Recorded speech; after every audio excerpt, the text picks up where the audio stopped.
اللهم صل على محمد وآل محمد. حبايب قلبي، اليوم جبت لكم طريقة البانكيك، وإن شاء الله تعجبكم وتجربوها. وطبعا أنا كلش مشتاقة لكم، صار لي هواية من منزلة فيديوهات. ناخذ للبانكيك بيضتين ونخلطهم كل زين، ونخلي فوقاهم فانيلا حتى الزفرة مال البيض تشيلها الفانيلا من نخليها. تريدون قشر ليمون وياها اختياري هذا، بس هي أهم شي الفانيلا. نخلطهم كل زين مثل ما تشوفون هنا، ونخلي عليهم خاشوقتين زبدة أو نص قالب زبدة، يعني هو نفس التعادل، خاشوقتين كبار زبدة أو نص قالب زبدة، ونخلطهم وياهم ونبقى نخلط كلش، ونخلي عليهم 2 كوب طحين، ونضيف عليهم هنا. شوفوا قاعد نخلط الكوبين طحين. أنا خليت كوب وبعدين احتاجت كوب يعني ثاني وخليت أخلطه. نخلي على الكوبين طحين نخلي عليهم كوبين حليب. والحليب من تخلوه تدريجيا، يعني تخلون الكوب الأول وبعدين الكوب الثاني تدريجيا لحد ما تخلصوا كله. وشوفون يعني القوام المطلوب. تخلون بيكنج باودر. هنا أنا خليت بيكنج باودر وبديت أخلط بيهم، والحليب تدريجيا لحد ما يصير. شوفوا القوام مالته، القوام هو أخف من الكيكة وأثخن من البورق.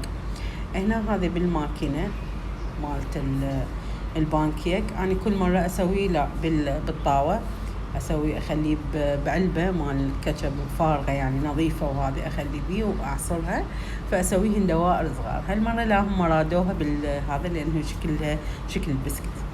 فتاجيت كاكاو، ما عندي كاكاو نوتيلا، خليت كاكاو عمار، موعت اللي هي النستلة، موعتها وشوية شقيتها من الطرف، وزينت البانكيك بالفواكه والكاكاو. هنا أنا عندي خوخ، ما كان عندي فراولة ولا موز، عندي بس خوخ العفو، قمت أسحق.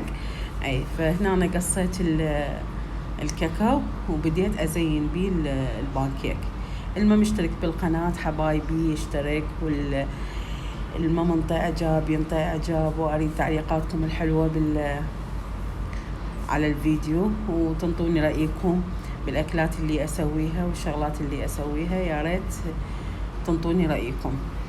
هنا زينتها وصار طعمها طبعا كلش طيب، والله يا ريت تجربوها لأن كلش طيبة. هنا خلصت هذه ما شو بيها قليل كلش. شوف شلون صارت. هنا زينتها، هذيك فارغة بقت تقريبا الكمية هاي سوت لي من هذه الكبار سوت لي يمكن 4. وهنا كملت هاي آخر شي فارغة بدون فواكه، رادوها كلش طيبة، ويا ريت تجربوها، وإن شاء الله يعجبكم الشغل. ويا ريت لا تنسون الاشتراك والتعليق الحلو مثلكم والإعجاب.